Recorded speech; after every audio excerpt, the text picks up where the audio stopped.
I'm well live. I'm well live. We've got Jordan in the house. I'm not sure what's going on with his camera. Oh, is he here? What's going on? Hang on. What's going on? Sorry, this is not a good start. I thought my camera was on. Hang on a minute. Let me see what's going on. I was about to say, what's going on? What kind of freaky business going on over them sides? Apologies. Minor. But you can hear the man. He's here. Hey, there we go. We wanted to see the fresh haircut and that, man. The dreads are gone. You eating pork now? There you go. There you go, man. Yeah, man. I'm well, not quite a bar lad, but not a dread anymore. You know what I mean? Made you cut it? You wanted to try pork?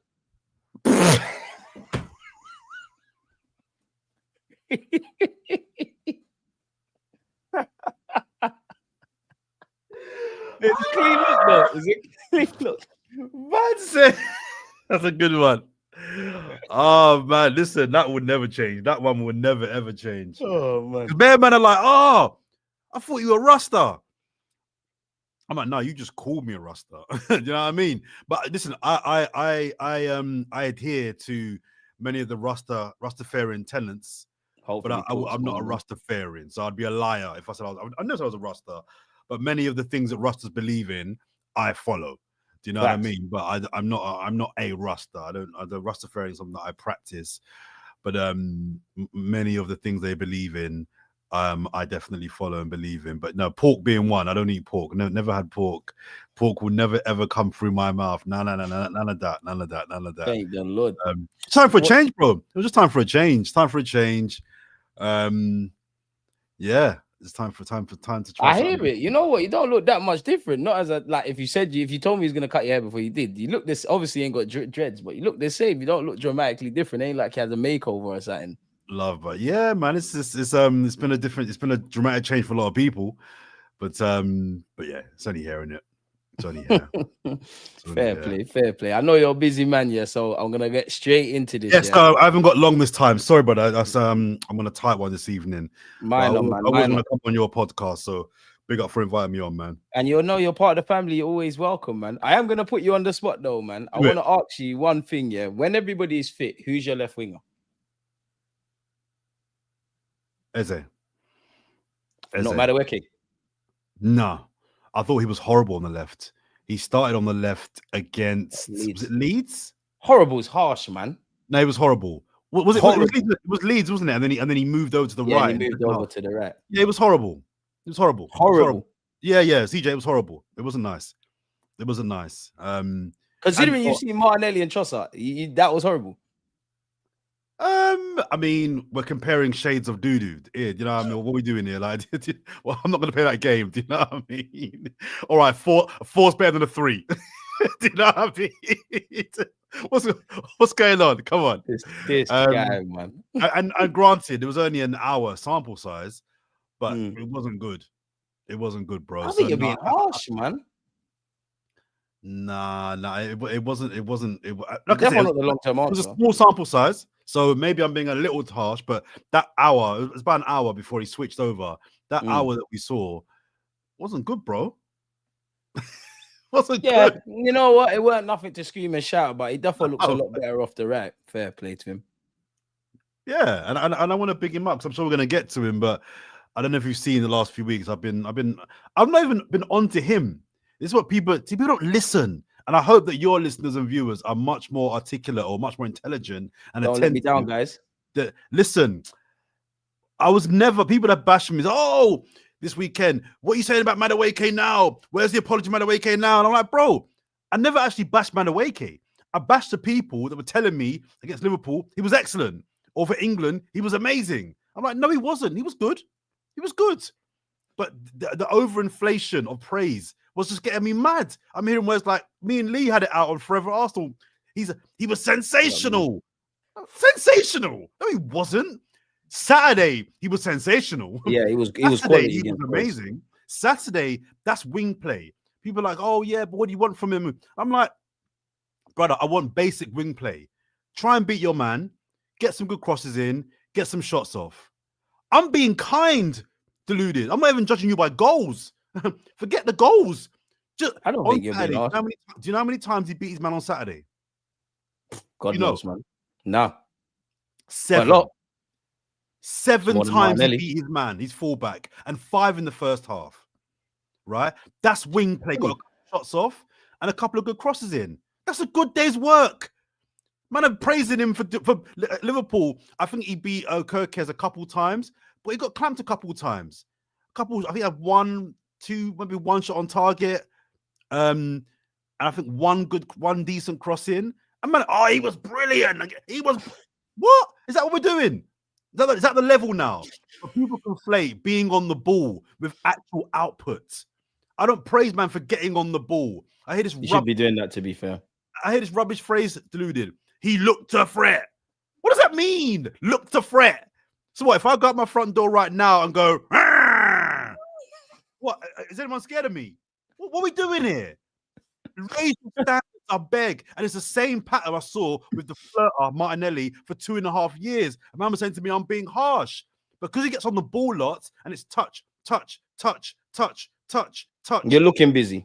Cut inside, pass back to Odegaard. Or touch, touch, touch. Run down the line. Oh, he's running out of play.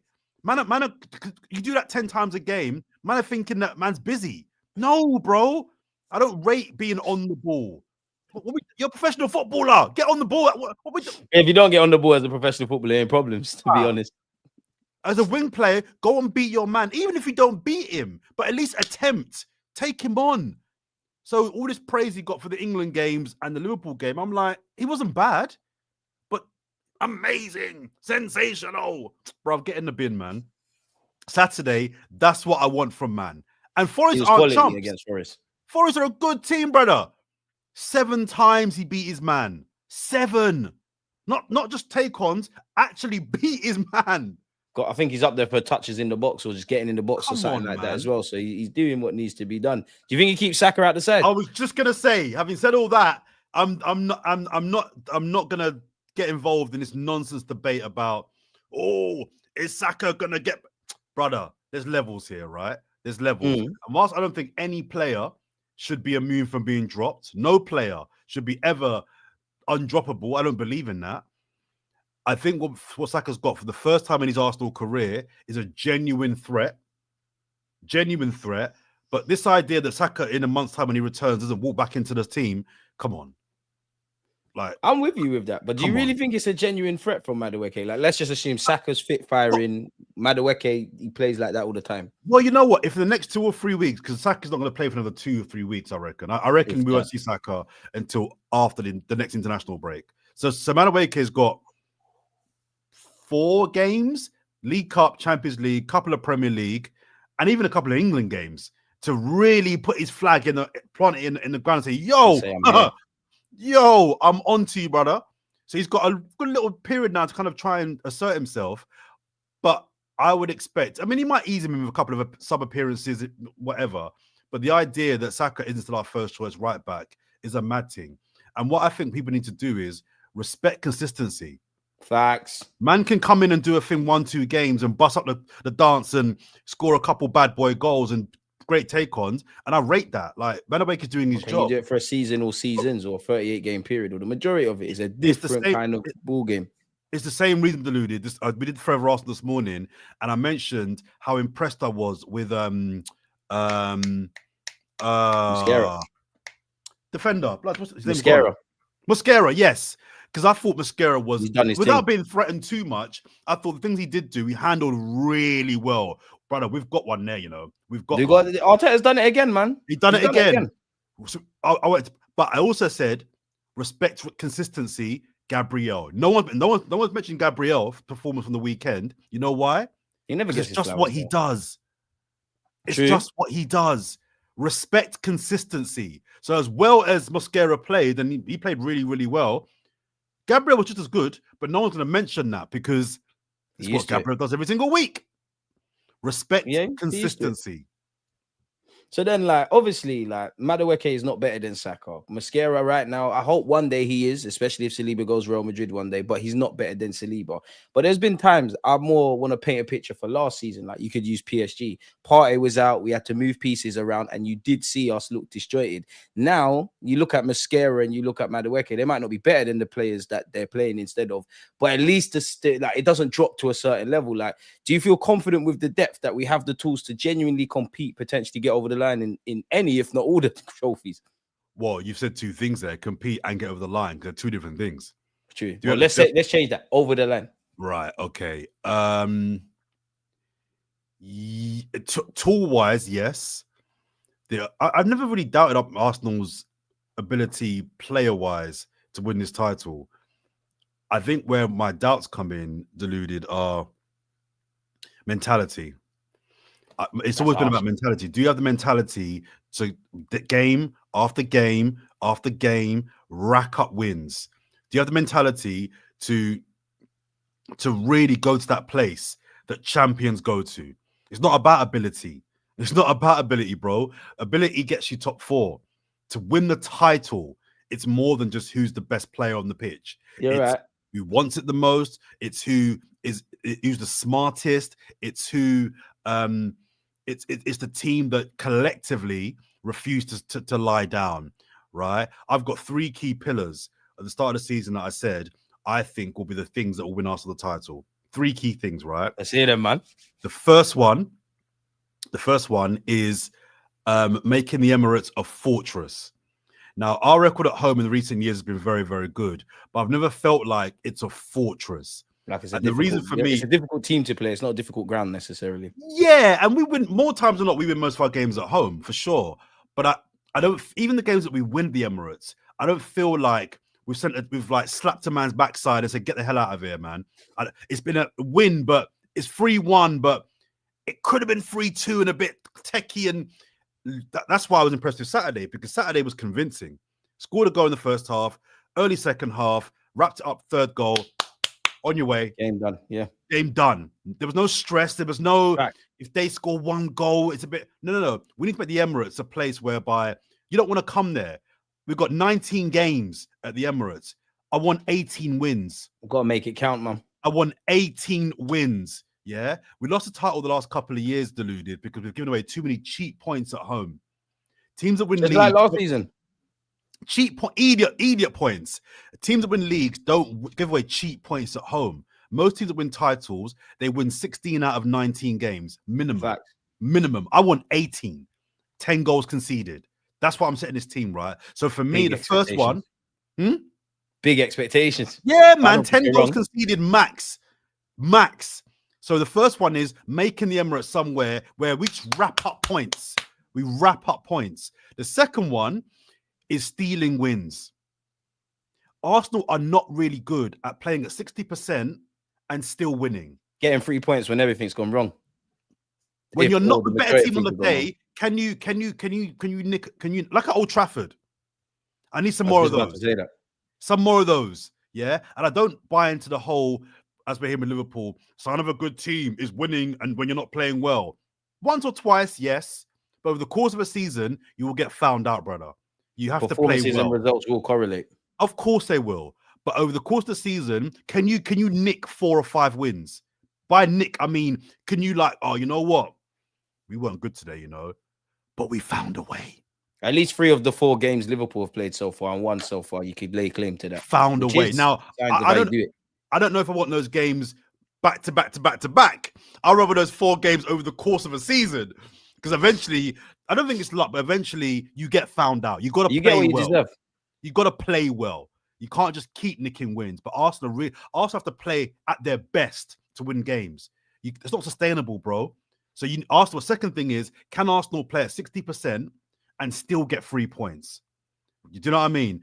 And then the third one, fair, I've titled The Evolution of Mikel Arteta. Oh, so can Mikel Arteta, can he grow as a manager? Can he improve? Can he learn? Can he open up his mind? Can he try new things? Right? Because what you've been doing so far, he's got the squad to do that.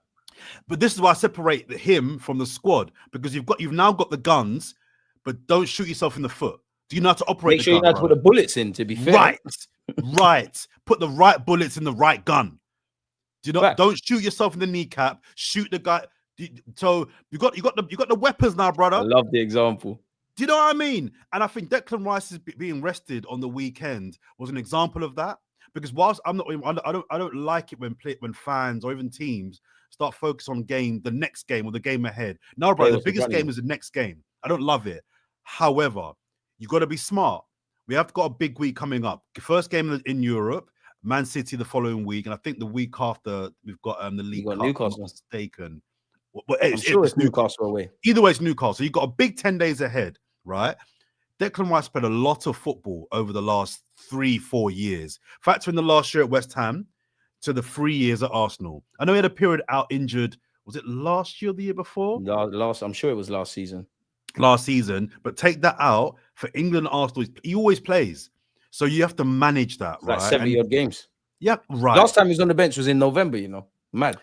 It's crazy. So I think him just saying, you know what, I trust my squad can beat Forrest, and it's a gamble because listen, if we draw against Forrest or even lose on the weekend, Liverpool beat Burnley, we lose to City next week, and then Liverpool beat Everton. Before you know it, you're 8-9 points behind Liverpool, and the league can get away from you quick.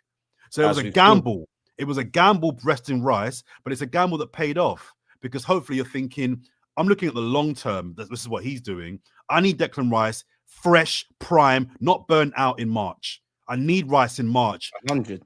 So I'm going to use my squad and start. So that for me is part of the evolution of Mikel Arteta. Can you tactically improve? Can you use your squad better? All these things for me are going to show me whether you actually are improving as a manager. And if I think the evolution of Mikel Arteta does go to another level, combined with making the Emirates a fortress, and over the course of the season, nicking 4 or 5 wins, we win the title. A little bit of luck with injuries, of course, as well. You're selling it to me, Yeah, but those are my 3 pillars. And there's other things people will say we need to do, but those are the 3 main things. If we do those 3 things, we win the title. I think we win the title. So that's why the weekend game was really important for me, because those are the kind of games last year, Deluded, that we drew or even lost. Those mid-table teams that are stubborn, you can't break them down, and it's a 1-1.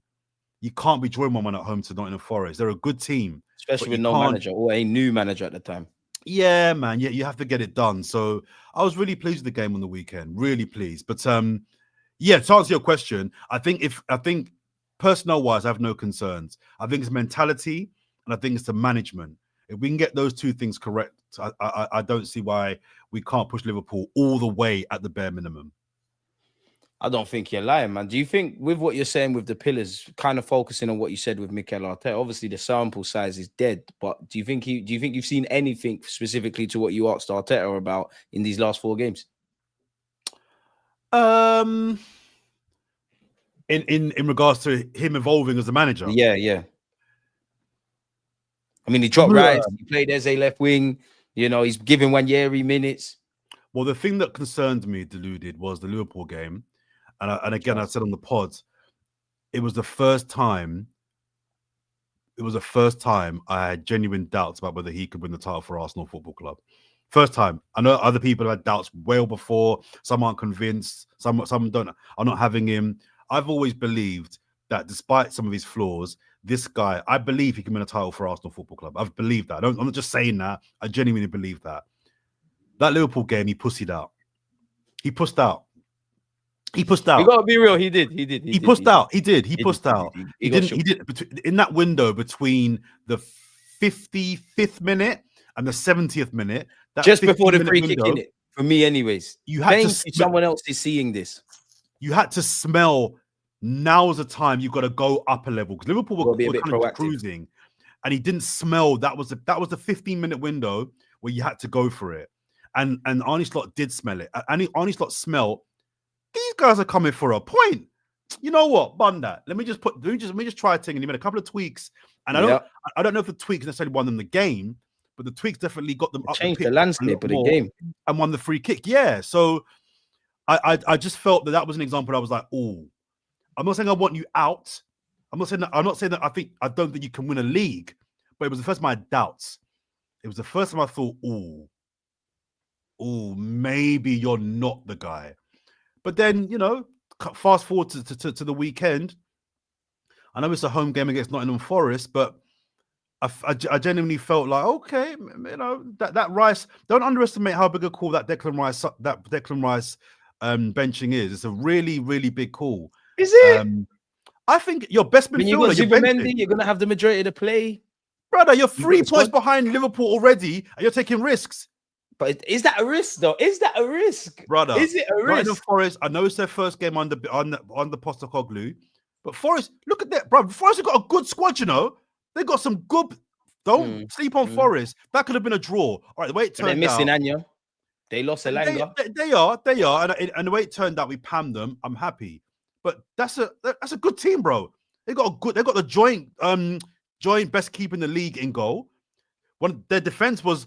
They was in a Champions League shout towards the end of last year before. Yeah, brother. They had one of the best defenses in the league last season.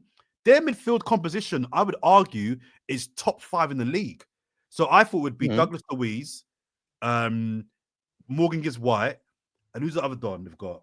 Harvey Elliott, Elliot Anderson. Elliot Anderson. That 3 as a balance is one of the most balanced midfields in the league. And never mind, they ended up playing. Who did they play instead of Douglas Luiz? Who did they start with? Elliot Anderson, Morgan Gibbs-White. Who did they start with? Who's the third one? It weren't Yates. I've forgotten, but it was someone in the chat. Let us know who the third starter was. That's a good midfield. 3 out of 4 options. You got Ndoye, who's going to be a problem this season. You've got on the other wing, Callum Hudson-Odoi I think he started. Didn't he start? He started. Yeah, he was left wing. Sengare, that's it. Big up Els. Sengare, there you go. Yeah. Like, he's a player. He's a unit as well. He's like 6 got put up front. That's a good team. So I'm just saying, I think it was a gamble because you kind of, like I said, if you draw that game, look, okay, if that game was a draw, would you have been like stunned? Yeah, because we should be, but kind of what you said earlier, we should be winning that. Like, I actually looking at the home last year, CJ. Did we beat them? We should have been. That's where I'm with you. That Mikel Arteta needs to learn because I genuinely think, unpopular opinion to many Arsenal fans, we don't lose that many games. We don't suffer that many L's. Where our frustration comes from, we're not getting over the line. Obviously, we had 14 draws last season, but kind of what you're saying, like with the Liverpool game, because that's where I share your sentiment.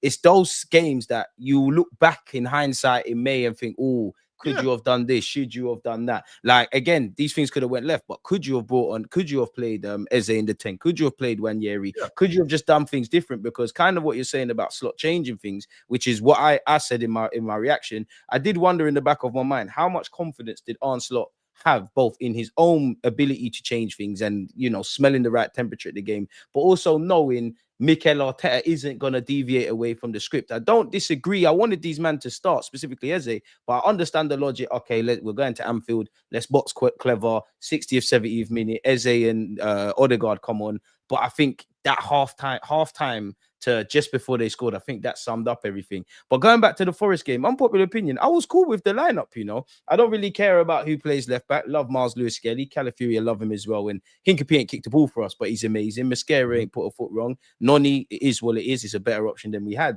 But I think those are the games for Merino in midfield. And I've said to you before, I'm not a fan of Merino in midfield. I just thought, I could see what you're doing on the left. You've got Eze, you've got Merino, you've got Calafiori. That's something a bit different. I didn't obviously know the front three didn't play together, would link up. But I actually, for someone in myself that's very critical when Arteta gets it wrong, I think you got everything in the game wrong, in the game right, before the game right. And that's what I want to see with Arteta. When there's an opportunity, as you said, to rest the Declan Rice, do it. But that's where I'm a hypocrite. And I have to be fair to you. Naturally, if I don't see Declan Rice as an Arsenal fan, I've become accustomed to that. So I'm a bit scared, naturally. But we box cleverly, man, and there's not going to be too many times to rest Rice. Let's have it right, man. There's not, and I think he was proven correct in what he. I think hopefully we'll see the fruits of a fresh Declan Rice over the next kind of couple of games, because the City game, I think someone actually just put in the chat. I see if someone in the chat said that Rice it was often a slow start to the season, and I think that's pretty true as well. I think over the course of definitely. He takes a while to kind of get going, so that's true. But also, I watched the Manchester derby yesterday. Let me tell you, Rodri, he's not up to speed yet. Rodri is not the same player at present. If we can run up on Rodri, i.e. Declan Rice, we can get a lot of joy in midfield next year. And to do that, I think you want Declan Rice going to that game off the back of a good game in midweek against Athletic, and then really going to that game like, bring it on. Because I'm telling you, their midfield, they looked good yesterday because United are so bad. I'm telling you, any half-decent team causes City problems yesterday. So I think Declan Rice getting a rest might have been linked to, we want to get off to a good start in the Champions League. Rice come back in for that. We want to really, let's have it right. We beat City next week. I never had them in a title race anyway, but they're kind of done. They're kind of done. Especially if they rock up with that back five. Obviously, big up Donnarumma, but their back four, I fancy it. Actually, if our players are as good as we think, I fancy them against them. Yeah, brother. If I think City have got one more defeat in them, and they're kind of done. So we can knock them out the title race already. So I think that. But again, I'm contradicting myself. I don't like looking too far ahead. But I'm making the point now. I think that might have been in Arteta's thinking. Declan, I got a big week for you. So just hold it down today. We'll bring you on the last 10, 15 minutes as he did. Keep it ticking over. We're going to start you in Spain on Wednesday, whenever it is, Tuesday, tomorrow, actually, yeah. Tomorrow. And then if all goes well, we're up by a couple of goals. We're going to bring you off. After 75 minutes, and you're going to start on against City on Saturday or Sunday, whenever it is. So, yeah, I don't have an issue with the lineup. I'm just making the point that we disagree on this, but I think that it wouldn't have been a crazy. I don't think it's crazy to think that could have been a draw. And if it's a draw, it could have went left. It looks comfortable, and obviously, like you said, I think the best goal we got was literally the minute after half time. We obviously got a goal in the first, but there was a time where both teams were kind of feeling each other out. It was kind of congested. Again, it will be forgotten, but I think there was a moment where Morgan Gibbs-White could have scored, but I think it hit. I think Calafiori went dilly-dally and it hit Chris Wood's head, chest or his head or something. Yeah. And Raya tipped it onto the bar. As you know, these things can change games and change momentum. So you are right, and hopefully it's a step in the right direction where the gaffer's concerned. I want to get into Bilbao, yeah, but you've mentioned City a lot of times. So before I forget, I want to jump ahead. I know you hate it, but jump ahead. No. Talking about it is fine. It's when the managers they do too much of their lineups. Do you know what I mean? It's like, no, brother, focus on the game. The big game is the next game, but we can chat about 3 games ahead if you want. No, we can do that. We're fans. All right, that's cool then. So let's jump towards City. Yeah, obviously there's a bit of a rivalry for numerous reasons. It's at home. It's a big game. It's a chance to dump them out the title race and boost our credentials. The midfield, you kind of touched on it. Yeah, I'm not here to speak about Rodri necessarily, but what's your midfield three for City? Assuming Bilbao, everything's great. No one's injured. No one's whatever. Sunday now comes City. What's your three? I'd imagine Rice. I think everyone has Rice. Yes, yeah. Start Rice. Is it the Etihad? It's at the Emirates. The Emirates at home. Okay. I'd go Rice, Zubimendi, and here comes the big one. Yeah. This is where the fun starts. People smash the like button. This is where we get going. Yeah. I'm thinking of what I think they're going to play and how we can run up on them. So we're assuming Odegaard won't be fit for that game. That shoulder. Let's humor each other. Odegaard's fit. He's an option. I wouldn't start Odegaard. Who would be the third? Zubi, Rice, and you got Eze, but that might mean Martinelli. You've got Nwaneri. You could go Mikel Merino. I'd go Nwaneri, no? I'd go Nwaneri. I would go Rice box to box. I would go Zubimendi deep line playmaker, and I would go Nwaneri as the advanced 8. The reason why I wouldn't put Eze, I would love to put Eze in that role, but I don't know then who you put on the left. I'm not playing Martinelli. No, brother. Backwards settings, and you can always change in games. It stuns me that people are still mentioning his name. He got an assist in the game at the Emirates. Brother, Martinelli's for League Cup and the FA Cup. Allow it. You're starting the League Cup and the FA Cup. That's where you are now, right? Let's be serious now. Man, is still bringing up Martin. Allow it. Come on. No. So there's no other left. I mean, Trossard. Nah. I would go. I would go Eze on the left. Nwaneri central. Madueke on the right, and then Gyokeres up top. Although, I'm just saying, Marino up front, he's doing things, bruv.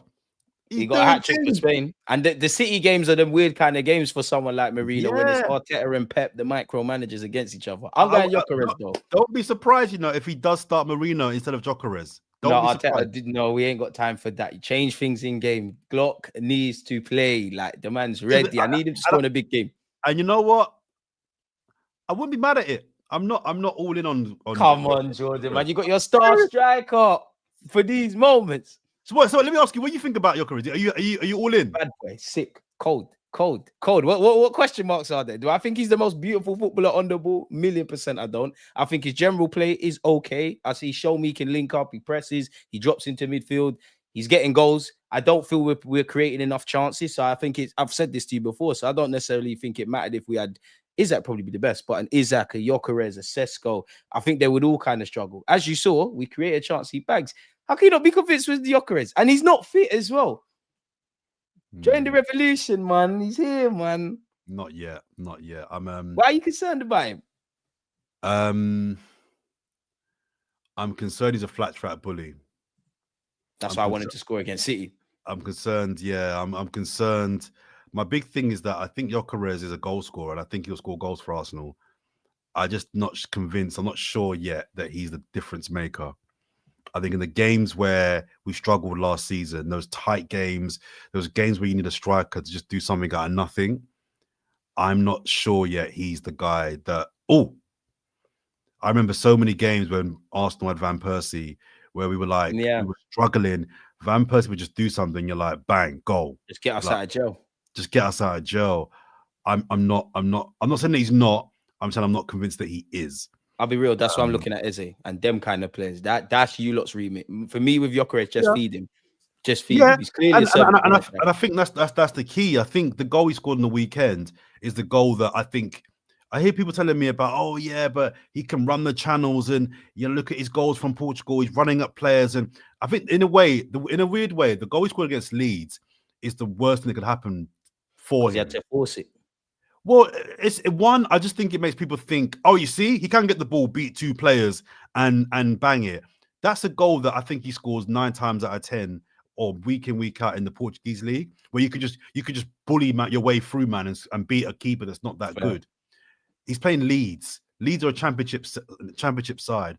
I'm not sure he gets to do that against most teams in this league. But did we create anything for him in that game for him to have to do that? That's my thing. I don't think we're creating enough for our striker. No, I think that's fair as well. But I also just think that Gyokeres, I think we have to get used to happening is almost what happened on Saturday.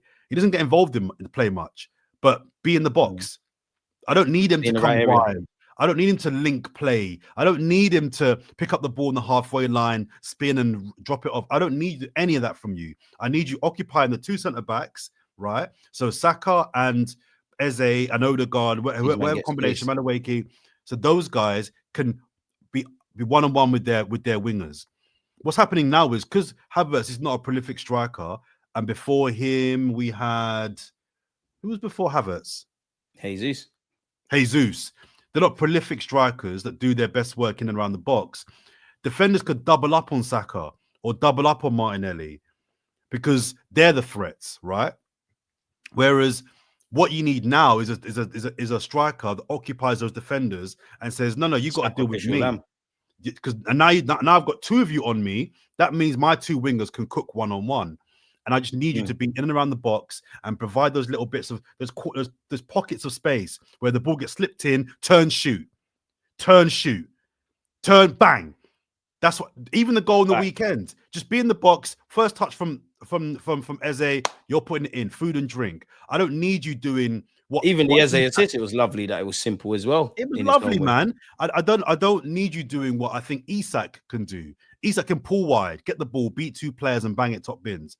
Brother, you're not that guy. Well, you're not that guy in this league. So I just need him to be the difference maker. In those tight games, can you get the goals where we're struggling to kind of get through? Can you be the difference? I'm not saying that he can't. I'm giving the guy a chance. I'm fair. I'm just saying from what I've seen. I think we got a Sesko man here, folks. I think we know who we wanted. No, not even that. I think Sesko actually is a very good striker. He's been done dirty by United, but I don't think himself dirty. Why would you go over there? Yeah, I think in the right team, Sesko bangs bare goals. So I'm not saying I don't rate Gyokeres. I'm just saying I kind of see him for what he is. I mean, I'm gonna just put it out there, Deluded. Oh, are you definitely convinced that Gyokeres is a significant upgrade on Giroud? Come on, man.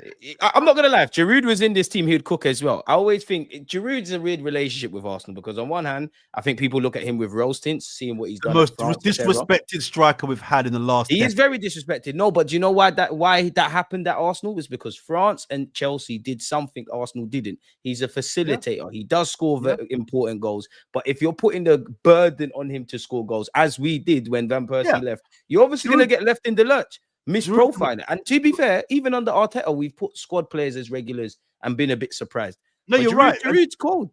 And Giroud doesn't win you a title. So I'm not here saying Giroud is the guy that wins you a title. He's not. There's a level. There's levels here, right? I'm just saying, Giroud had so many assets. Giroud's first touch, finish, his flicks around the corner to Ramsey and Sanchez.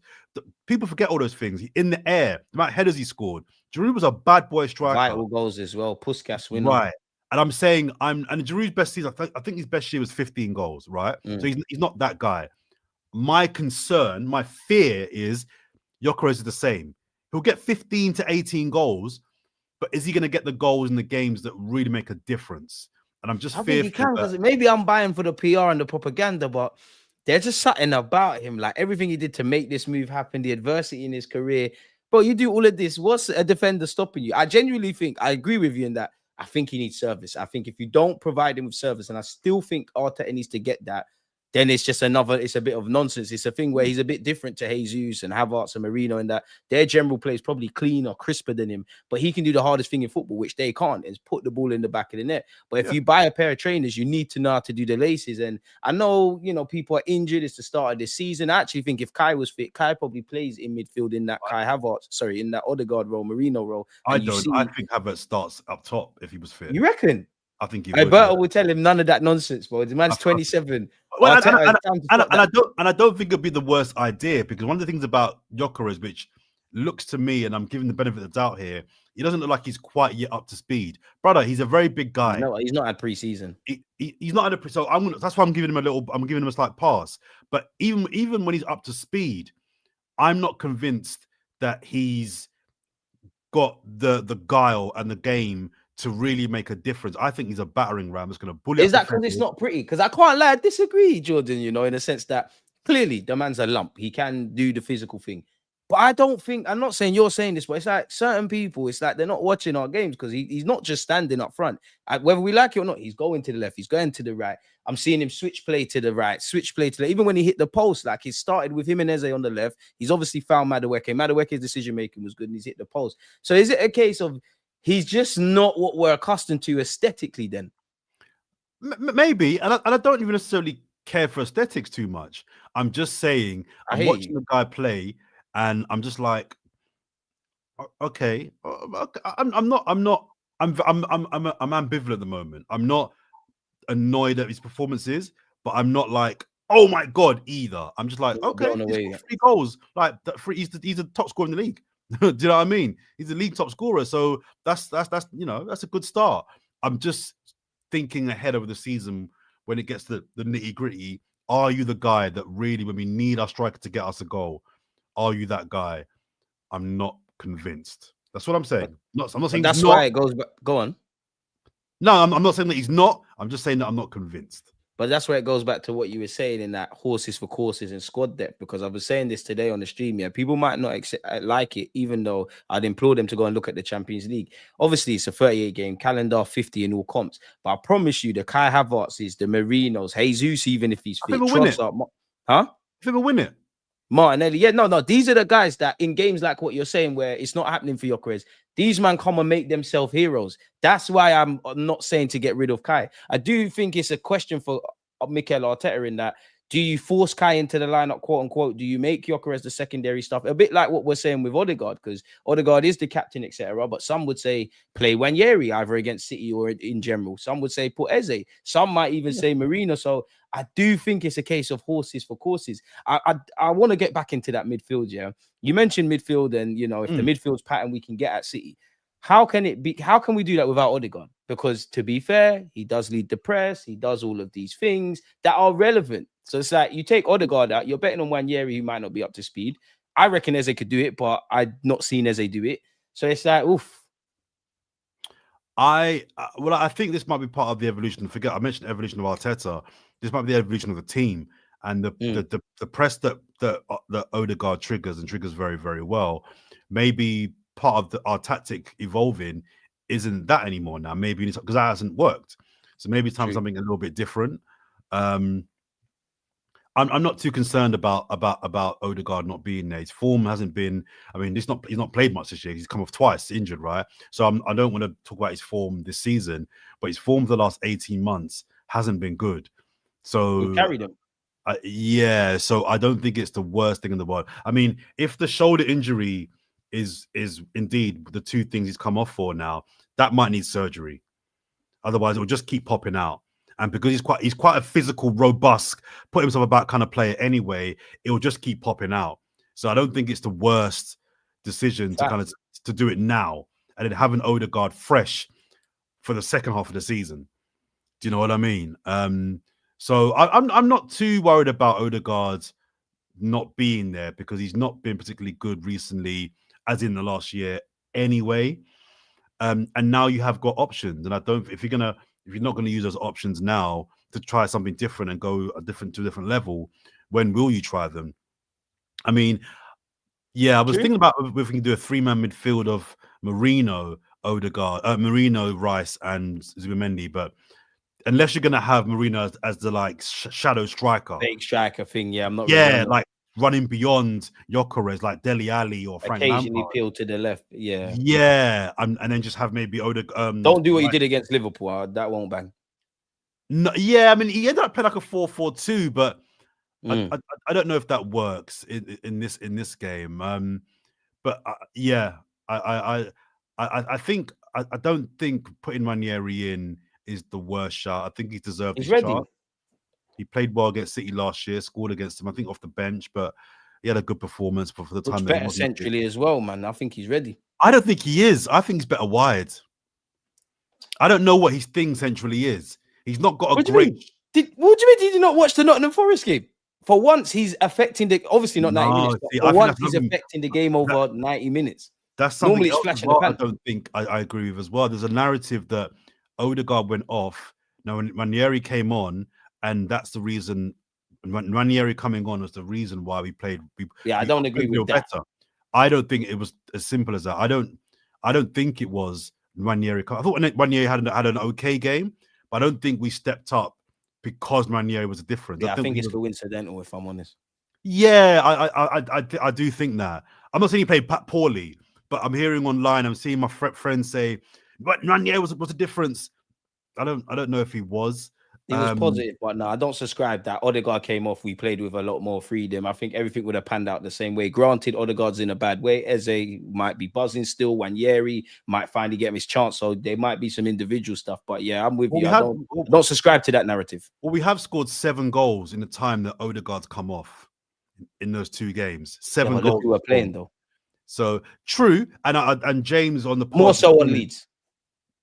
And that's the point that James on the pod made. James was like, well, against Leeds and Nottingham Forest, the first 2 goals are both from set pieces, right?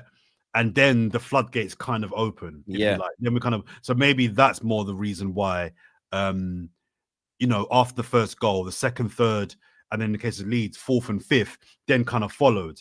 So I don't think Nwaneri was the difference in that game, but I would start him. I would start him. I think it's a game you want to go and win the game. So, as I said earlier on, I want to win every game at home. Every game at home we've got to win. That includes especially City. We got bad blood now. Yeah, Man City aren't in great form. They're not in great form. So while they're in this little patch, let's put it on them. Let's get 3 points. I'm with you with that, man. Like, I was watching the Manchester derby. A part of me was thinking, oh, if City lose and it's 3 losses, on the spin, how are they going to come? Or if they win, are they going to be a bit more complacent? Then George, I went to myself, actually, who really cares? City are the big bad bullies. You can't eradicate history, but we've competed against them. There's been bad blood against them. Kind of what you're saying, whether you want us to make the Emirates a fortress or you just want to get as close as possible to Liverpool. We have the tools, we have the ability, and we need to keep proving it to ourselves. And our top 6 record, granted, we lost to Liverpool first time in 2 years. And if anything with Mikel Arteta, it seems of all the top 6 clashes we have, like Pep's the easiest one for him to kind of suss out. Maybe it's similar philosophies. Maybe just because he's whatever. Definitely at home, you know. Yeah, at home. Yeah. Well, to be fair, even at the Etihad, it's just we're down to 10 men. We've not won there yet, but but I take your point. But I think Anfield, being City at home, I think should be something that I would say we should expect to do. But that's something that we've been doing for a couple of years now. I'll be real. This year, I expect it. I need it. City, if City turn it on, City can beat you. Even away, they can beat you. Back five, man. Exclude, in fact, back four, because I don't even want to throw down. No, I agree, but they got a serious keeper now. You know, I don't rate their defense that well. Their midfield, I think, is good, but not great. Out of sorts. Led by, like I said, a midfielder that for me, I don't think he's up to scratch yet. So run up on him. And then you've got Haaland up top. Their spine, in theory, could be the best spine in the league. Donnarumma, Diaz, Rodri, Haaland. That's a world-class spine if it's on form. And you got Foden in the mix, who turns up against a smaller club, so it doesn't surprise me what he did against Man United. We need to shut him up as well. Yeah. They've got danger. They've got Haaland, but our centre-backs are on it.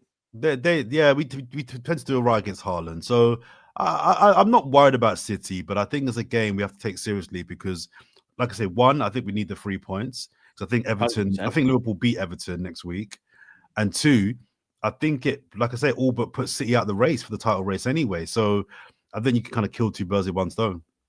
So then, like, what was I going to say to you? So then when you look at that, who do you like? Do you think it's an important week for our left backs? Because obviously Calafiori ain't put a foot wrong. Probably unlucky for Miles Lewis-Skelly. A lot of fans want to see Hincapié, who can play centre half as well as left back. Like, what do you make of left back? What do you make of everything there?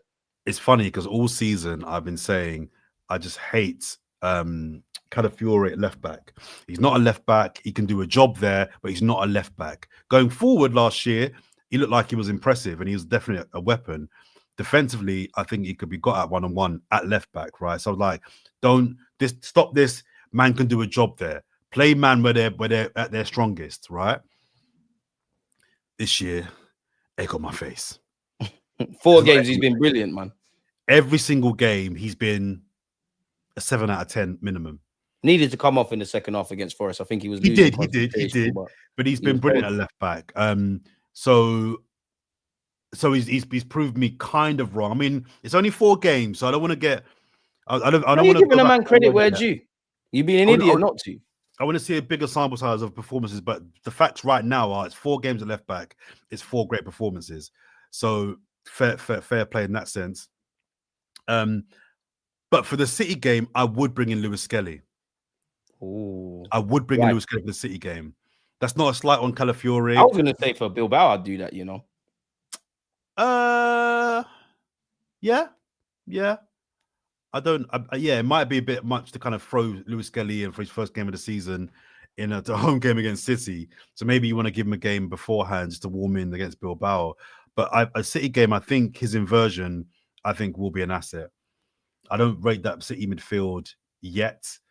And I think that's where you can win the game. Just run up on them. They've got a couple new boys in there. Who don't think it's the old City. Yeah, man. I think if you put it on them, I think you can get some joy. And I think him coming inside, definitely, I think is a weapon. But then you got to think about who's your left winger then, because you know if they're going to start on the right, who's the their guy right you don't want would have to play. Maybe. I actually think. I'm sorry, I was about to call him Pep. Mikel Arteta is going to play Martinelli against City just because of that. Literally just because of that backways. I want Eze to play 100%, but I think Arteta is going to do that. But then that speaks then, Deluded, to then the same pussy mentality that he employed at Anfield. It's I'm thinking about what you can do to me rather than need to hit you. What I can do to you. So if your first thought is I'm going to pick my team based off who might hurt us, that's not how champions think.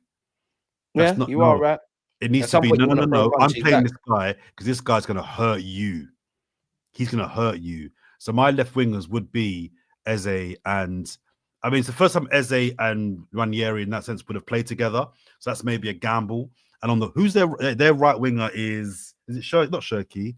Is it Silva?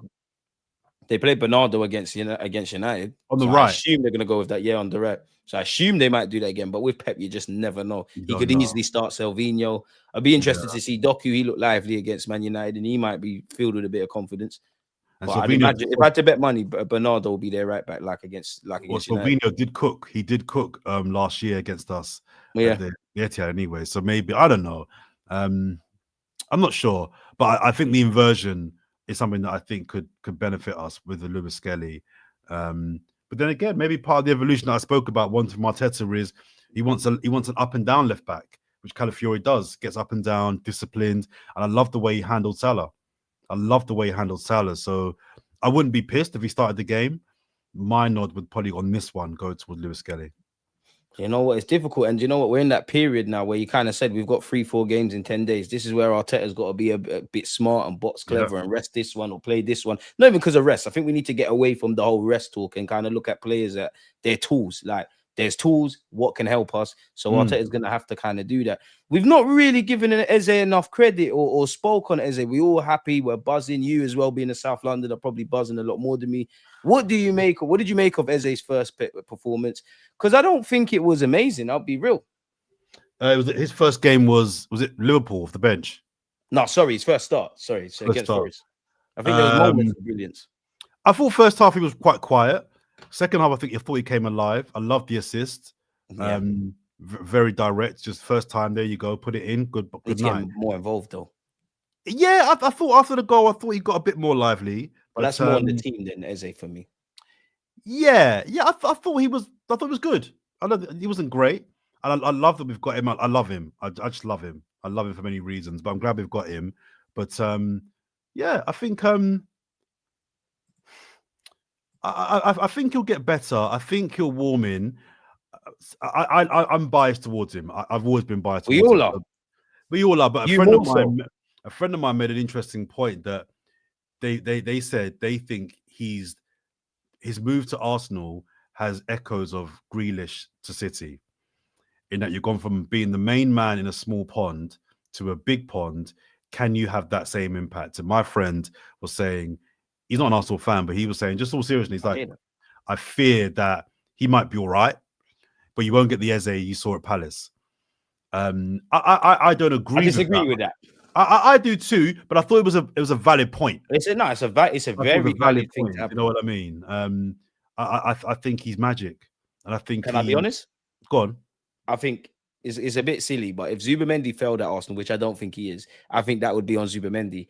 If Gyokeres and Eze are not successes at Arsenal, I think it's on Mikel Arteta, because I just feel tactically you've got the players, technically they're there. I think Eze, it goes over people's heads. Eze was our biggest money signing in terms of money. So I wonder if Berta or KSE, and I'm going a bit left with it, if they're kind of like Arteta, you got to find a way. And for Arteta, he's fighting against himself. Obviously, in our club, easiest way to get Eze in at this moment in time is off that left. But kind of what we've been speaking about, do you want to drop an Odegaard? Do you have to consider some point dropping Odegaard to get Eze in? Will you have to rebuild your midfield? I'm not saying to drop Rice or Zubimendi, but you might have 1-6. So I think it's on him. How does he see him? Well, listen, my hot take at the start of the season was that I fear Martin Ødegaard won't finish the season in the starting 11. Right, I hope I'm wrong. I don't say it because I like Martin Ødegaard. I'm just gotta be honest. Go on. No, I just said we've got to be honest. Like, yeah, I just thought the last year was a bit. 11. The last year was concerning. The injuries. He's not had a poor start to this season, but he's not had a great start either. And that's where Eze maybe does take that spot. I also predicted that within 15 games, Madueke would be starting on the left, replacing Martinelli. That was before I saw his horror show against Leeds on the left. But there's a few players that were bankers to start last season that this season very quickly they might find themselves in the Carabao Cup squad. And we need that because we need competition for places. A lot of Arsenal fans say we got a good B team. We need competition for places. I always say, as much as I like the friendship unit and everyone's friends and family, to a degree, we're not here to make friends. We're here to win stuff. And when you look at Omri and all these guys, they hated each other in training. But I'd rather, if you lot will go to war with each other, God have mercy on our rivals, innit? That's what we need to do. We need to be cruel, to be kind, and not. Obviously, every manager is going to have favorites. Every manager is going to have certain biases to what they want to do, and that is what it is. For me, I just see no reason why Eze can't succeed. I think for me, with Gyokeres and more so with Eze, like against Forrest, just feed him a bit more, just give him a bit more, man. I don't know if it's the long-term answer off the left, but I think every Arsenal fan will agree that man there, Eze, is the best solution we can come up with, at least for the short to medium term. And I'm happy to have him. He's got the stardust. He's going to grow in confidence. I think you're going to see the Palace Eze. You might not, because he won't shine as much because he's around better players, but I genuinely think we got a star. I hope so. I hope so. I really hope so. I don't think nothing's going to stop him. I'll be so honest. Well, does he get the minutes? Does he get the minutes that that he'll need to shine? That's the question. But no, I'm excited about what he can do. I just think he's got competition with the likes of Nwaneri, Odegaard, Martinelli, Trossard. You know what I mean? There's a lot of players there that he's competing with, and probably even Havertz. I think there'll be some games this year where Havertz plays in that 10 role.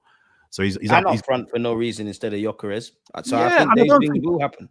I wouldn't actually. I don't think it's the worst thing to kind of even try Eze through the middle for some games. Do you know what I mean? 9? Yeah. To be fair, when we signed him, I said, I bet you. I couldn't tell you when, but at some point Arteta is going to try that, like, because he can do it. Why not? So it's a techie one. My last thing before I let you get out of it, I know you're pressed for time. Yeah. Go on, Zubimendi, man. Talk to me about Zubimendi. Brother. I told you he's better than Partey, man. I got to be quick because I do have to go. But Zubimendi. People are chatting about the 2 goals Deluded, right? And rightfully so, the 2 goals are really good goals. But what impressed me was he was basically saying to the world, you man remember Santi Cazorla, right? You guys, you guys hear the Emirates. You guys remember, I'm the new Santi. I'm the guy. I'm the guy that's going to dictate the play. Right. The controller, Zubimendi. Brother, I loved how he ran the game. I think it's the first glimpse into him warming up into like, I'm going to be the new David Silva. I'm going to be the Santi Cazorla. Yeah. I'm going to dictate. When this train leaves, it'll train when I tell it to leave. Yeah. It'll go where I tell it to go. Yeah. Jamaican time. I tell it to stop at. Yeah. I'm in control of this blood clot thing, yeah. Me, Zubimendi, this bomb. Yeah. I loved it. I loved this performance. And again, he just gets it, man. He does. And I think with 5-10 games time, I think we're going to be like, oh, because of all the guys we bought this year, and I know Eze came in late, so Eze is my favorite. But all of our signings, he's the one that I'm excited about the most. Because we need a guy that knows how to just run games. Rice is an athlete and he's a beast. Marino is quite techie. Do you know what I mean? And it's an aerial threat. But Zubimendi's a man, you only realize how good he is. God forbid if he's injured or he's not playing. That's genuinely how I look at it. I'm excited. I really think it was the first time we saw a glimpse of, like I said, that's Santi Cazorla. On the ball, I'll slow it down. I'll speed it up. I'll switch to play. Brother, yeah. We got one there. Just understand. He plays football how it should be played. He just gets it. Even the irrelevant things like the long sleeves. He ain't cutting up his socks. He's just a refreshing lad to watch. Always smiling and a fucking good player. I'm honest. Spain's future. He's unfortunate Rodri's there, man. So yeah, Zubimendi, keep doing what you're doing. I think the theme of this live stream has been, the 8 players we've signed. Everybody's bullish about them. We believe Arteta's got the tools. Let's move to Bilbao. Let's get the 3 points against City. Let's pray Liverpool drop points because they keep getting these last-minute winners. Hopefully that don't remain. And hopefully me, Jordan, you lot in the chat, May 2026, we're in Islington celebrating, man, and drinking Hennessy. George, it's always amazing being here. I know you got to go. Let people know they can find you. Come on, my guy. Sorry. What was that? Sorry, I think I cracked up there. I think it froze. I'll say let people know where they can find you. Oh yeah, man. I'm on Instagram. My full name, Jordan Jarrett Bryan. That's my Instagram name. I've got a podcast, The World's Coolest Many Disabled. a podcast. Yeah, man. Go follow me at World's Coolest Disabled. All the handles are Great show, by the way. Disabled. Go check it out. We're recording our new season now. Those are my two main products. And of course, you can hear my Arsenal takes on Forever Arsenal on AFTV. We do a podcast called Forever Arsenal with Turkish Lee and James. Hit me up, man. So yeah, the man's everywhere, people, man. And let's let the season play out a bit. I'll get him back on when there's more things to talk about. Yeah, man. I know he's busy, so we're gonna let him go. George, come on, my guy. Brother, anytime. Love, yeah. Come on, man. Come on, Killy, man. In a bit. You know it. So yeah, we're gonna let Jordan get out of here just because I don't want to disrespect you lot, people. Obviously, big up George. I see a couple of comments that we didn't get to go over because we're kind of racing over time, but because I'm such a nice guy, TG such a nice guy, what we need to do. It doesn't matter how nice I am if we don't put the charge in. Because I'm a nice guy, entertaining some comments. I see some interesting ones from Jay. I love Jay, but he does my head in sometimes. Arsenal can never do no wrong with that one. But it's all love, man. He's always here. He's always supporting. There it is. Let's get that in there. You know what I mean? And it's just me, Billy No Mates. Big up George. Big up George, Igal, Harry, by the way, people, because the video with Harry will come out later today. Big up you lot, man. Whether you're just tuning in now, whether you've been here all day, and all of those things, man. We'll go over Mikel Arteta's press conference tomorrow. Now, you do my head in, Jay. I love you, man, but you do my head in sometimes with some of the comments, man. But I hear it, man. DG stay a little later after he leaves. Light work, man. And Zubimendi, I might copyright that. Zubi's cold. I don't quite agree with the Santi comparisons, if I'm honest, but he is kind of that. The man plays football how the man should like how it's supposed to be played. He just gets it. He's a controller. Obviously, and some of you follow me all the time. I've been saying this. I look a bit silly saying what I'm about to say now after he scored a decisive header, which kind of a dangerous scoreline at 2-0 confirms that we've got the 3 points. But he scored an absolute screamer, a goal of the season contender. But typically, where I look at Zubimendi, Gyokeres, you're a striker. Striker's got the easiest job. You can be shit for 89 minutes. You score, everybody loves you. Eze, star man ability and whatnot. Madueke, because of all the talking points, the good, the bad, and the ugly, there's bare things around that. Mascara, in time, I think we'll see how good of a signing for 13 million that is, if we're not seeing that already. But big him up. Kepa, we ain't seen you yet. Done, no. Ødegaard, you're doing your thing. But Zubimendi, I feel... Maybe it's because, he's not going to bang it from 30 yards typically. He is a household name. You saw what he did in the Euros, but he's not a household name. We've been linked with him for a while. We finally got over the line, but I genuinely was excited because now, Mikel Arteta, you've got your first choice pivot. Make it work. And I just feel, I don't know how to make it make sense, people, but I just feel Declan Rice and Zubi can contribute. Every midfielder has to anyways, but they can contribute in both phases of play, all phases of play. Like Zubi might be the 6 or Rice might be the 6. One's the 8, and you don't know how I feel about this. I think we can have all those conversations, but we need to get away from it. They can both contribute. And this is what I mean, where I think Arteta, these players are smart enough now, with the young ones and the old ones, to know if Zubi's obviously meant to be the 6, but he's further up the pitch. Rice got the common sense to know, let me just control his position. Or, if Eze's cutting off that left, someone might just go and occupy his spot. I think those are the kind of things I'm now looking at, man. But I think George was right. He's the cat, bro. And he does it with a smile. Don't let the smile deceive you, The thing is, Zubimendi's clearly a calm lad, but under that, bro, he's slightly a shithouser. You'll see that in time. Deceivingly good in the air, which you saw his header. Very intelligent at dictating pockets of play. Knows when to invite pressure. Pass the man's a Spanish midfielder, innit? What I would say is Mikel Arteta probably wishes he plays like him, because Mikel Arteta weren't this good as a footballer. I hear it though. Reese's footy feed. Where you been, man? Big up yourself.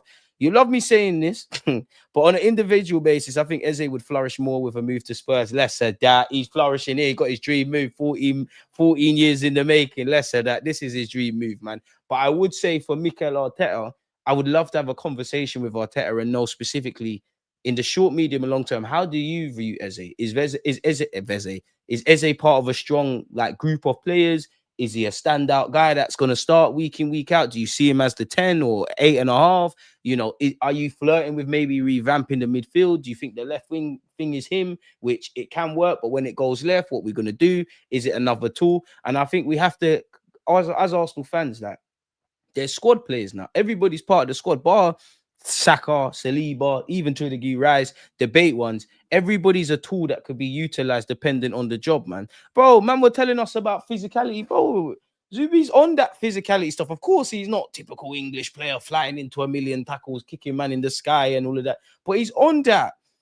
And I'm excited to see him in the Champions League. Actually, I will never say this again because I'm not the biggest fan of Merino in midfield, but for Bilbao, I actually want to see Merino and Zubi in midfield. Obviously, that probably would mean Merino in a more advanced role versus the 8 and Rice comes in.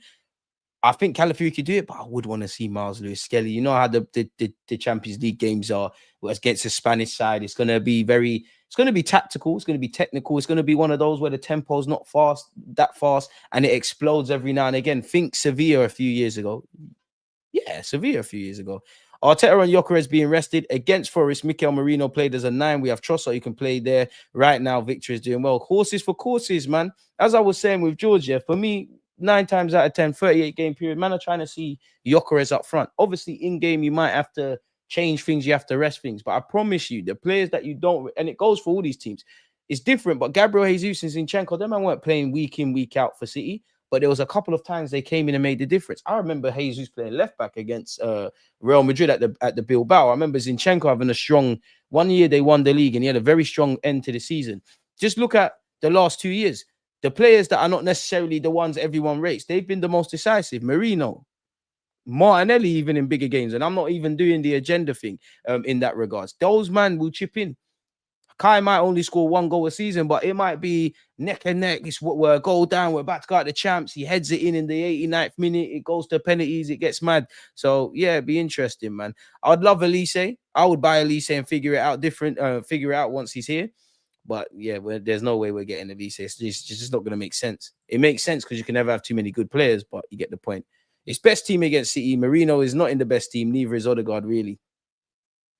I mean, I don't want to be that guy, but I think one thing against City, regardless of where they are, if there's one thing you have to get right, I think you can get away with not necessarily having your strongest defense. I think you can get away with not necessarily having your strongest attackers, but the midfield. And to be fair to Odegaard, I would implore you all to watch Martin Odegaard at the Emirates in the last game last year, and actually Declan Rice. I hear it, but when we're saying Odegaard isn't in the best team right now, and I'm with you with that, what are we saying it for? Because of course we're football fans. If you're the 10, the 8, the right-sided centre mid, whatever you want to call it, you're the creative hub, you're creative man, you're Wonder God, you're the class region. You've got it all. So we want to see that. And we're seeing Nwaneri play with a swagger. We know Eze can play well there. You know, Merino, I don't know where you'd be at with that. Obviously, that comes with complications on the left. But then, as much as I don't want to really speak about this, you do have to contextualize the fact that, and I do think we're in that scary territory. If we're just talking about Odegaard as part of the press and what he gives the press and all of that, that should be an added on layer on top of who you are technically. Think Martinelli going backwards. We do have to acknowledge that. We have to acknowledge that. So if we're not going to go with Odegaard in that role, it's not saying we can't play in a similar vein, but we probably have to commit to playing in a very different way that we might not have seen. That doesn't mean, we're going to suddenly overnight turn into, Jurgen Klopp's Liverpool side when, they were proper gun-ho, but you get the point. He had a good game, went past his fullback, got an assist, and added that bit of magic and unpredictability. I agree with that in relation to Eze. I don't feel he was amazing, like a constant threat throughout, but, I think a lot of that is more, I think we could have given him the ball a bit more, but he was decisive when he needed to be. And, well, to be fair, seeing him nutmeg and drop shoulders is what interested me, but I would say the assist. I'm happy Gyokeres was just in the box to score a tap in, and you're a professional footballer, you should. And we've been deprived. But Eze, just on your left peg, just guide it across the goal, back in the net. And I disagree with George about Madueke was terrible off the left and stuff, but I do prefer him on the right. But both of them have provided something that Martinelli and Trossard can't. I'm being harsh on Trossard. He came off the bench and got an assist, but you could see Madueke driving down the left-hand side, taking man on, delivering the ball, and maybe, I'm sure Gyokeres didn't score. Did he score? Did Madueke set him up, or he had a header against Leeds? But that could be an angle, and then very different. But Eze finding him, decision making, I think that's where we're at. Obviously, the Forest game is different because they sat off us. They sat off Calafiori specifically, and it is what it is. Even that Calafiori as a free passes, touches, whatever you want to call it, made the difference, man. I'd still maintain Gyokeres is living off scraps. I think we can create a bit more, because I did feel sorry for him in the first half, man. And Gyokeres does seem like one of those players who might make the Emirates his home kind of thing, which I think he's bagging against City. I need him to do that, man. I need him to score against City. I think people are a bit disingenuous. You look at the way the game went against Liverpool, neither striker for them and us enjoyed much. I actually feel there's things like that with the Forest game. I think that's with United. I think we all comprehend now it's a unique position to play up front for Arsenal. You got to drop deep, you got to do all those things. But I think he's adapted. I think let's get him the goals. If I unpopular opinion, if he's a flat track bully, it doesn't help us. Of course, I understand the premise. We struggled against the smaller teams. If we could convert 14, the majority of those 14 draws by putting the ball in the back of net, it's great. But the problems against low blocks or the flat track games, they're deeper than just Gyokeres. If we're talking about breaking down low blocks, movement, all that could be a question mark for Gyokeres, but that has to be afforded to the whole team, including the manager. But I want him to score in the bigger games, folks. I need him to, man. That's the one thing I need. The thing I like about Gyokeres, and listen, I'm not speaking to those, I call them normal football fans, where, yeah, I've got fair questions over Gyokeres, but big him up, or I wanted this guy. We've got Gyokeres, he's cool, big him up. I'm not speaking to them. We all know there's divas in our fan base, you know, that I didn't get the striker I wanted, so I'm always going to move the goalposts. And I think, you know, the outside noise are very disingenuous to everything Arsenal and everything Gyokeres. That's one thing. Forget that. Word to George Graham, we're not supposed to be like that. I ain't going to lose sleep. And I'm definitely not going to lose sleep over Arsenal fans' opinions. But I do think there's an element of some fans, some small minority, they nitpick at Gyokeres. It's like they want you to fail. They don't want you to succeed. And one thing I like about him is we all love to look at the nuances with football and the tactics, or at least on this platform anyways. But also football is a simple game. And I just like the fact that Gyokeres is just shutting people up in our fan base. Like, yeah, he's not the prettiest. He's still scoring. And it just goes against everything that these men think they know about football. And I feel I extend this to Arteta, but it's actually not Arteta. I feel football's about probabilities. We all know in it. You create more chances, you're more likely to score. You got a better defense, you're more likely to keep balls out the back of your net. You got some players with an bit of individual brilliance. You might be able to play shit in a game and win. And I think we are very logical, and I don't want it to go. We're good defensively, mid, low, deep blocks, whatever blocks you want, people. Corners were good. We've got ways of playing. We've brought in some new players. But football fans here, Arsenal fans or not, young and old, and all these things, as much as we could talk about the Wenger tactics in his heyday, Jose, Conte, Sir Alex Ferguson, Johan Klopp, all of these guys, Pep Guardiola, if I haven't said that, there is an element of we need to remember why we all love football. It's those moments. It's if you see Maradona do a madness or Henry do a madness, those things, a bit like Szoboszlai screamer that weren't on the bingo cards, that Declan Rice against Real Madrid, those things that remind us why we love the game, really. I think we need to put players in scenarios where they can do that. Saka's got magic about him. Eze's got magic about him. Gyokeres can make some things happen. Declan Rice might not be the most creative, thing since sliced bread, but he can make something happen. Odegaard, you can definitely make something happen, but I'm looking silly because I'm saying that we're not seeing that. Martinelli can make things happen. Trossard can. A fit Jesus could. But yeah, man. It's all a learning curve. 4 games in, I think we've got a lot to build on, man, if I'm honest. I think we're good. We need to make it great. I think, bearing in mind we're 4 games in, can you imagine like everything that was said about the signings positively and negatively when we're wondering what's going on, all the talk around pre-season, getting the 3 points against Man United, doing what we did against Leeds, which I had a couple of talking points. It was a bit doom and gloom with some sections of the fan base when we lost to Liverpool, and they might still be believing that, but obviously, with what we did against Nottingham Forest after having to sit for a week or so in our stench of losing to Liverpool, it's kind of all happy again, people. A week's a long time in football, and we've got 34 more in the league. We've got tomorrow we kick off against Bilbao, which we'll be doing a watch along, but we've got 8 in the Champions League, in which fingers, toes, everything crossed Arsenal fans. We hope it's a lot more. So yeah, what I would say is, when we win, don't get too excited. When we lose, don't get too animated. When we lose, let's actually, delve and word to FamZone TV. Make sure you're subscribing to them and find out reasons for why it went that way. When we win, there's always things to improve, which I think are there against Man United, were there against Nottingham Forest, we're definitely there against Leeds. And the gaffer knows this. So let's just hope we do a thing, man. Who's your signing of the season at the moment? Well, you're killing me. How can you have signing of the season 4 games in? Signing of the season. What, for Arsenal or in general? For us? In these 4 games? Zubimendi or Mascara? Or Andrea Berta, but let me stop being dumb. Zubimendi or Mascara? Mascara, because you did fucking well against Liverpool, and no one was really, everybody rated your thing, but let's be honest, when you've got Zubimendi and you got Gyokeres and you got Eze and the talking points, Madueke, like, he cost 30 million. No one was really talking about that, but you've got potential to be bloody brilliant. And he's not as wet between the ears as we're making out. Like, my man's played 30 odd times last season for Valencia in the league, played against both Madrid clubs and did well against Real Madrid. I would say Zubimendi. You could say Mosquera. I'd say Zubimendi. Gyokeres, it is, don't get twisted. It's lovely to have a striker with 3 out of 4. You know, and I like, even with Gyokeres, like, it's dumb and I don't know anything, but I just think he's so unscoring. Like, the team are having to remind him to do his celebration. He just back to business. Like, he's running back. I just got a lot of time for Gyokeres. Maybe it's because he done everything to play for this football club, but you get the point. We got Gyokeres, man, I'm saying everyone. Fair play. Mosquera. Zubimendi is looking like he could be an insane signing. Gyokeres or Zubimendi. Zubi edges it. Quiet games for him for the most part, which is perfect. It's true. I think the only time I've not been impressed with Zubimendi, just before the period that Liverpool scored, because several players looked tired. And if you go back, you know, I was saying in the watch along, did we do watch along? No, we didn't do a watch along. I said in my post game comments because I was on TalkSport. I think he could have come off. I can't factor Szoboszlai scoring from 25, 30, 35, however many yards, but the game was getting against us, innit? And that he happened to make the foul. A man said Zubimendi or Ødegaard. Yeah, he did. Big up Ødegaard, man. I had him on earlier. Deluded, who is your favorite players at Arsenal? Well, to be fair, I don't want to. Historically, like, I'm 30 years of age, so what? I know people don't want to hear it. And I know he went over there. He did the reverse Madueke. I know people don't want to hear it. But for me, Ashley Cole was everything. Everything.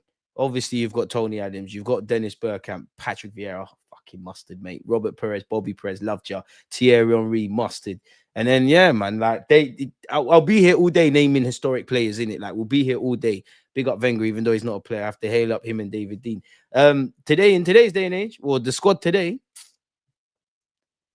bro, it's a cop out. All of them, innit? All of them. Like, there's very few players I dislike. There's no one I dislike in the team. There's no one I don't rate. There's certain players I think we need to move on from. Certain players that I think conditions need to be set up for you to play. But well, you know what? I pride myself on RIP Rocky, legend. I pride myself on answering you lot's questions. So if I had to whittle it down to 3, 5. Allow me. Plea bargain. 5. Let me get 5. Yeah, 5. 3's mad. 5.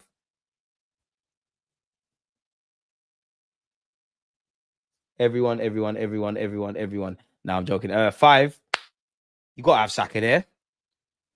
Big Gabriel Magalhaes, because it's cool to rate Magalhaes. I was here in the trenches when people were doing, oh, Bozo Gene and Pablo Marie's better than him. So Saka, Saliba. Obviously, everybody loves Saliba. But everyone loves all the good players, innit? But Saka, Gabriel Magalhaes, Declan Rice, Miles Lewis-Skelly, Asterix, Dalman, Nwaneri, they're all included in that. But I love Miles Lewis-Skelly, man.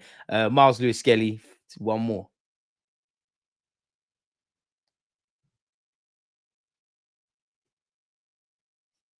Timber. I've tried.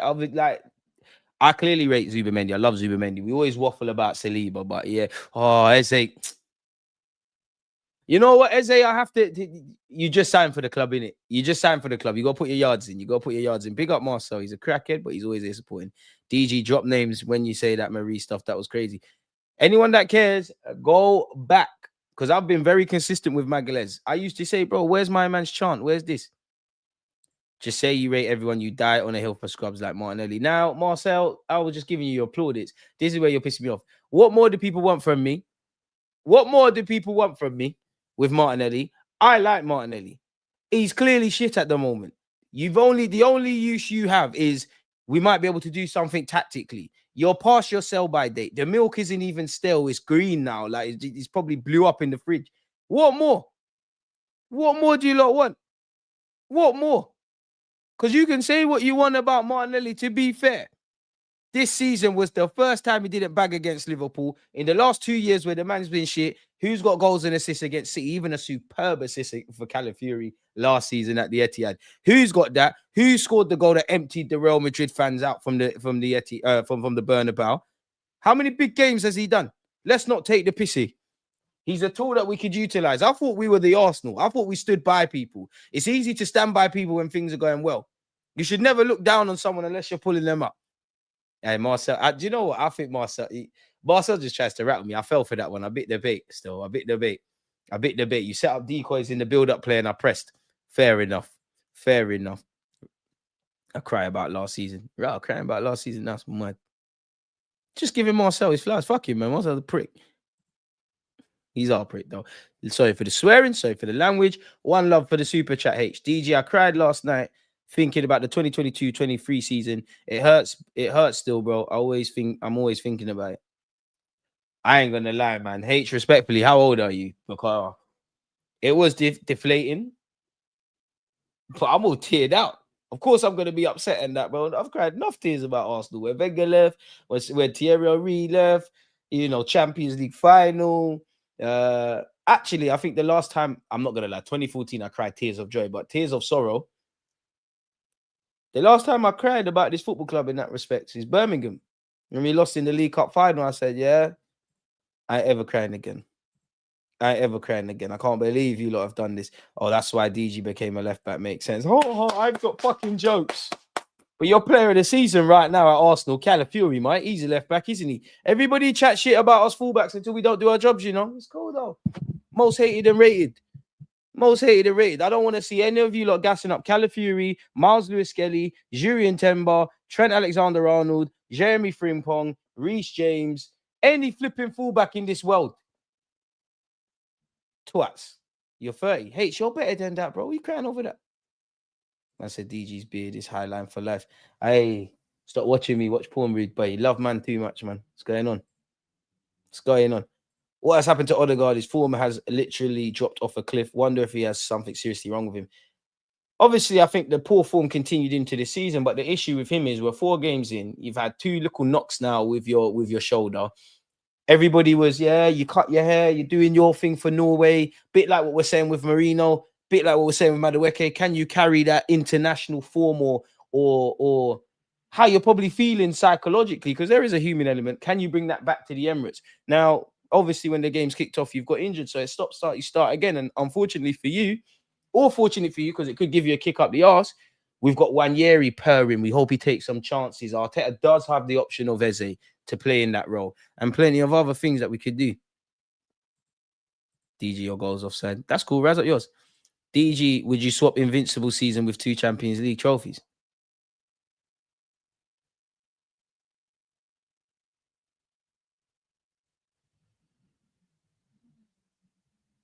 Do we still win the league?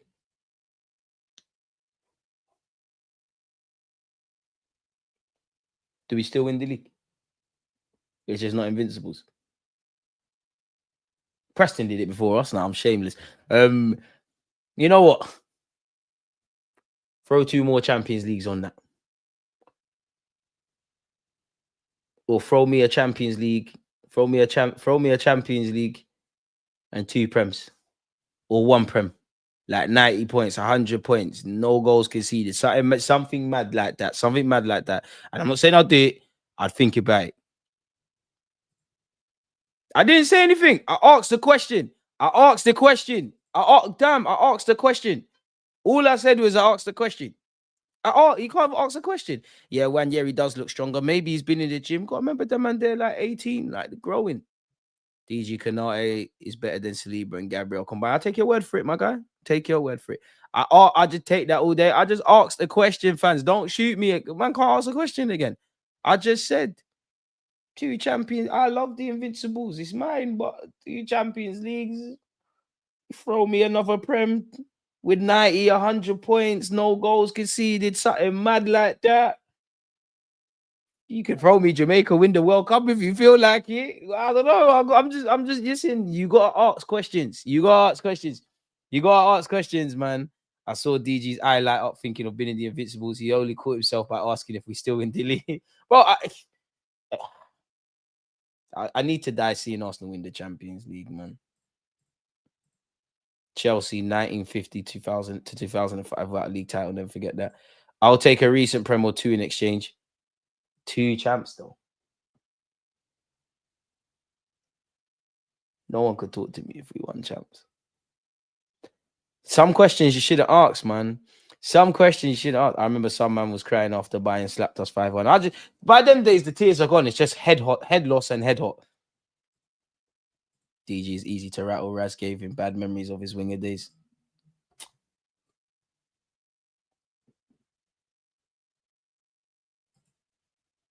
This is the respect I get. You see why if I was a footballer, you see why this is how you lot treat me.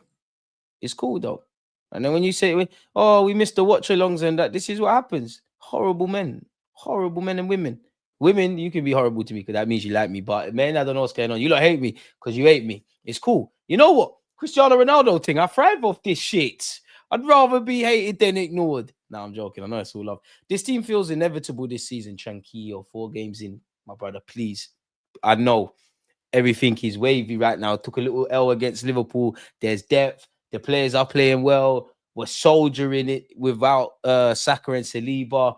We're optimistic. I hear you. I feel that way. It does feel like we'll win the trophy this year. I think we will, but just cool, man. Trust me, fans. Just cool, man. There's going to be some bumps and bruises. This team feels inevitable this season. We have the depth to win any league game, and I'll take my chances against anyone over 2 legs in the champs. I'm leaving it with something. I'm from round the way. I'm on that. Just put my FA Cup in the bag.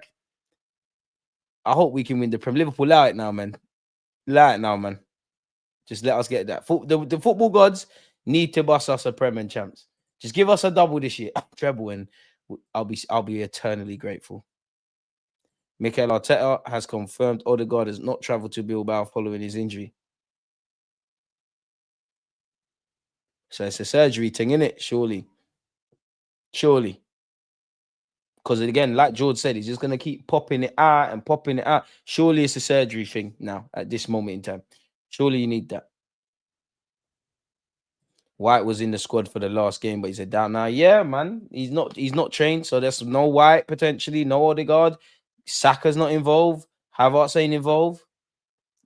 I reckon Saliba's travelled. I reckon Saliba's back, but asterisk to Saliba and Norgard, this is why you need depth. And I'd rather, God forbid, that this persists. But I'd rather this be question marks 4 games into the season than the last 4. Will do, man. Buy me some beard oil, man. I don't want to be babyface killer no more. In fact, yeah, of course I do. I'm so sexy. I'm so unique. I'm so cold. But yeah, buy it, man. Donate. Pick a scenario. Arsenal win the Champions League now, but never win it again. Or B, Arsenal don't win the Champions League until you're 90, but win it multiple times before you die. A happy man. Well, if I'm 90, how old, bro? How many years have I got? No, fuck that. Give me the champs now, man. Give me the champs now. We'll just win 1 million prems. Give me the champs now. I don't want to. I don't want to. When I'm 90, can't even fuck gal in that. Like, that's dead. That's dead. I'm not on that. That's dead. People helping me wipe my ass. God forgive me, and you should never be ungrateful. But can I please rub out from this world before that happens? Dead. Give me my champs now. We'll just win the prems all the time. We'll win the prem all the time, bro. I'm like, bro. God forbid, I could be blind. I could be wheelchair bound. I might have dementia. I don't even know what Arsenal is. Cool, Arsenal won it, but tired. I'm not on that. I'm not on that. Run me my champs today. We'll just focus on the Premier. At least we saw it. Younger Arsenal fans, if you weren't around, then you lot are just going to have to hold that in it. So not in the Forrest thing. Forget that. Man said 90. How many times am I going to see that at 90? The world's all going to have flying cars and shit there. I ain't on that. I'm not on that. The only thing that's guaranteed, I still want a beard, but you never know. Turkey around the corner, but yeah, man. I wonder what our best 11 ends up being. It depends. Is it going to be best 11 on ability? Is it one where the 11 is going to pick itself because they're winning games? These are questions we can't answer, which makes it great. Run off to TalkSport again. We don't need you these sides anyways. We're running you off the block. Hey, respect. None of you could do that, yeah? Let's fucking have it then. You muppet. Let's have it then. You want foolishness? You get foolishness, Marcel. You drunken muppet. Man. I hope you have a bad alcoholic trip, man. Listen, I hope you the next time you drink, I hope you we've all been there. We're like, oh, I'm never drinking again. But knowing you, you're the devil, man. Fucking cunt, mate. DG, who is the better centre back? Sol Campbell or Yap Sam? I'm always gonna run the Sol Campbell propaganda. Big up Karma, aka the female DG. Could never. Is Saka Madueke? No, she can do a job, but see that. Come on now, there's one of one. Don't know what Karma is when it comes to that. Did you get onto the rally or to the match? Huh? You're in good health still. This guy, but hey, no, that's dead. You can still fuck at night. I don't know, bro. There's only so much baba roots you can consume. There's only so much vegetables you can eat. I don't want to be there to try that. Like, I'm not on that. And I ain't popping no pills, man. Forget, man said 30. I mean 90. You know, dead. How do we know what the world's gonna look like, man? And again, I know I shouldn't make a dark joke, but the far right is rising. What if we, what if it for the likes of me? What if we can't even be around too calm? I'm not on that, boy. I'm not on that. Big up Carmen, though. It's all love. Shout out the mods, the members, and everything else in between. If you're new here, you know you need to hit the subscription button because it's the best place to be. With that being said, though, man, 7:40. We've been here for 90 minutes. I've probably been on you lot screens for more times than you can remember. So, yeah, tomorrow, I'm trying to get another collab pattern for you lot. We will go over in more in depth, or I'll make a video or something around anything Mikel Arteta said and any other Arsenal news. 4:45 p.m. UK time. We will be watching Arsenal against Bilbao, so join me for that. And also, I need you lot's help, man. You lot are violating because Wednesday, I don't know which game to watch. Do we watch Bayern versus Chelsea, which that's my bias, or do we watch Atletico Liverpool, in which Onslaught and how they've played and what Liverpool might be right now versus the shithouses of Atletico? I don't know which one to pick. My nanny lived till 99. Big her up, man. Big her up, man. Resting in eternal heaven. But I'm not on what Nan's on. 99. Dead. I'm not on that. I'm not on that. Unless I've got my health, I'm not on that.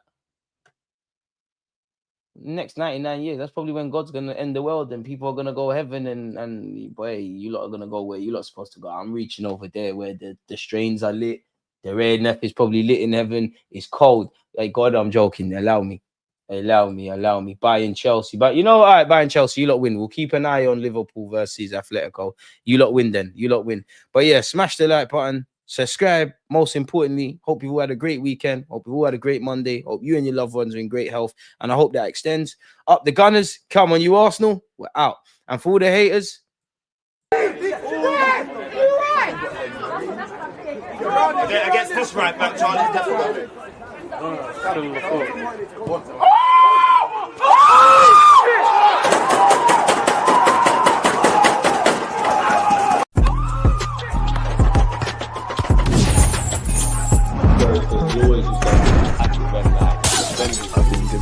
Like